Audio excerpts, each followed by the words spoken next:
Assalamualaikum warahmatullahi wabarakatuh. Perkenalkan saya Francis dengan nilai 18162 dari Program Bahasa Inggris. Baiklah, saya akan menjelaskan penampilan organisasi yang saya akan tampilkan ini adalah jenis-jenis layanan bimbingan dan konseling. Dari kelompok saya, kelompok 7, moderatornya adalah saya sendiri karena Kak Ifade tidak ada.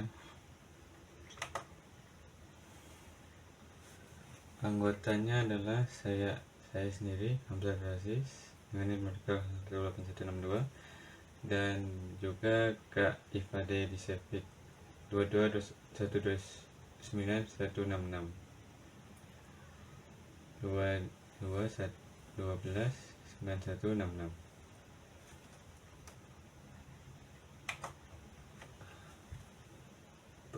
Prinsip abstrak presentasi ini membahas jenis layanan dalam bimbingan dan konseling. BK meliputi teori prinsip serta penerapan di sekolah, membahas betapa pentingnya BK dalam perkembangan siswa secara menyeluruh.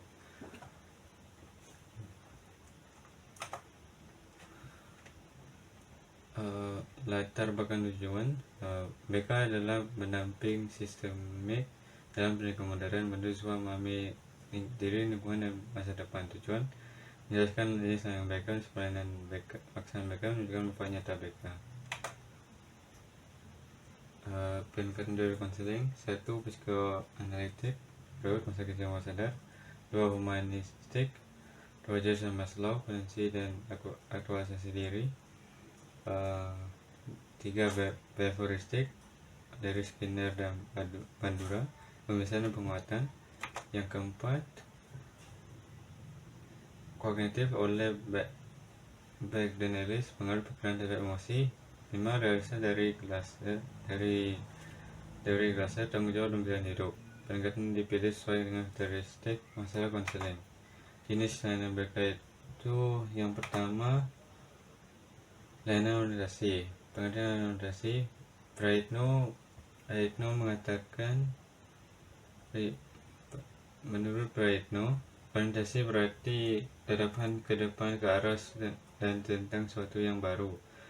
Layanan orientasi adalah layanan yang diberikan kepada peserta didik serta pihak-pihak lain untuk mengenal dan memahami keadaan situasi yang ada pada dari lingkungan sekolah secara umum. Tujuan layanan orientasi yaitu agar peserta didik dapat dengan mudah menyesuaikan diri terhadap sesuatu yang baru. Contoh tujuan orientasi adalah orientasi siswa baru MOS atau MPS, kemudian struktur organisasi sekolah, kepala sekolah, guru, staf, dan yang lain-lain.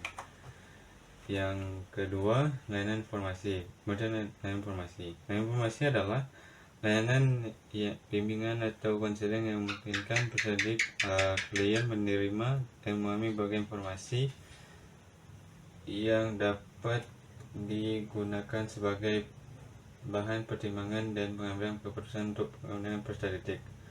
Tujuannya untuk membekali individu dengan berbagai pengetahuan dan pemahaman tentang berbagai hal yang berguna untuk mengenali diri, merencanakan dan serta meningkatkan pola kehidupan. Contoh informasi karir, pekerjaan, informasi tentang berbagai jenis profesi, dari segi pekerjaan, kualifikasi, prospek gaji, tren pasar kerja di masa depan. Yang ketiga, layanan perawatan dan penyaluran. Ia adalah layanan bimbingan dan konseling yang membantu peserta didik memperoleh pendapatan yang tepat sesuai dengan potensi, bakat, minat, dan serta kondisi fisiknya. Tujuan layanan ini adalah agar peserta didik dapat mengenal dirinya secara optimal dalam lingkungan yang sesuai. Contohnya penempatan dan penyaluran meliputi penempatan kelas, jurusan, membantu penempatan dan penyaluran meliputi penempatan kelas atau jurusan, membantu siswa memilih jurusan di SMA atau program studi yang berperan tinggi yang sesuai minat dan kemampuan mereka. Penempatan kelompok belajar, mengarah siswa ke kelompok belajar. yaitu mengarah siswa ke kelompok belajar yang cocok agar mereka dapat belajar secara efektif. Yang keempat, layanan konseling individu. Layanan konseling individual adalah proses bantu secara tatap muka antara konselor dan konseli. Dalam layanan ini, konselor menggunakan bagian tertentu, misalnya kognitif, humanistik, atau behavioral. Untuk membantu konseli memahami dan mengatasi permasalahan yang dihadapi. Ia merupakan layanan TDBK di mana konselor bertemu langsung dengan siswa yang memiliki masalah pribadi, sosial, akademik, atau karir. Proses ini bersifat rahasia dan menggunakan pendekatan konseling tertentu, seperti konseling humanistik atau kognitif. Yang kelima, konseling kelompok.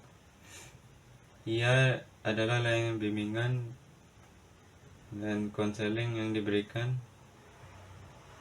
kepada beberapa individu secara bersama-sama di bawah bimbingan seorang konselor. Tujuannya adalah untuk membantu anggota kelompok mengatasi masalah pribadi melalui dinamika kelompok dan interaksi antar anggota. Ciri-cirinya dinamika kelompok yaitu anggota kelompok saling berinteraksi, berbagi pengalaman, dan mereka bukan belajar dari orang lain. Anggota kelompok dapat belajar dari pengalaman dan perspektif anggota lain. Contoh topik konseling kelompok: mengelola stres akademik, meningkatkan kepercayaan diri, mengembangkan keterampilan komunikasi, menyelesaikan konflik dengan teman sebaya. Yang keenam, layanan bimbingan dan kelompok. Bimbingan kelompok adalah layanan bimbingan dan konseling yang diberikan kepada sekelompok individu yang merupakan dinamika kelompok untuk membahas topik atau masalah umum yang relevan bagi anggota kelompok. Utamanya pencegahan, pengembangan. Ini adalah pencegahan, pengembangan, dan pemberian informasi. Perbedaan utama dengan konseling kelompok adalah pada fokusnya, yaitu pengembangan diri secara umum. Topik yang dibahas cenderung lebih bersifat dan edukatif umum dan edukatif. Konseling kelompok lebih berorientasi pada masalah pribadi yang spesifik melalui interaksi mendalam antara anggota. Contoh topiknya dengan belajar efektif, pengembangan minat dan bakat. Yang ketujuh, layanan mediasi. Layanan mediasi adalah yang memungkinkan pihak-pihak yang sedang dalam keadaan saling tidak menemukan kecocokan menyelesaikan permasalahan memperbaiki hubungan mereka. Tujuan utamanya memperbaiki komunikasi, membantu pihak-pihak bertiga untuk saling menggunakan dan memahami perspektif sama lain, disepakati bersama, mencegah eskalasi konflik, yaitu menghindari perpecahan yang lebih besar atau tindakan yang merugikan. Contoh situasi yang membutuhkan layanan mediasi di sekolah: perkelahian antar siswa, perselisihan antara siswa dan guru, masalah perundungan atau disebut bullying yang melibatkan beberapa siswa, konflik antara orang tua, siswa, dan pihak sekolah. Yang kedelapan, layanan lanjut. Layanan lanjut adalah kegiatan untuk memastikan bahwa layanan bimbingan dan konseling yang telah diberikan berhasil dan efektif, serta untuk melihat dampak atau perubahan yang terjadi pada peserta didik setelah mendapatkan layanan. Ini juga bertujuan untuk mengidentifikasi kebutuhan bantuan lanjutan jika diperlukan. Aspek-aspek dalam layanan tindak lanjut meliputi evaluasi keberhasilan, menilai apakah tujuan layanan sebelumnya tercapai, pemantauan perkembangan mengenai perubahan perilaku setiap atau peserta didik, identifikasi kebutuhan baru, menentukan apakah peserta didik memerlukan layanan tambahan atau modifikasi selain sebelumnya, dan juga pemberian dukungan lanjutan, yaitu memberikan dukungan atau penguatan jika hasil layanan positif. Contoh tindakan lanjut: melakukan wawancara singkat dengan siswa setelah konseling individu untuk menanyakan perkembangannya.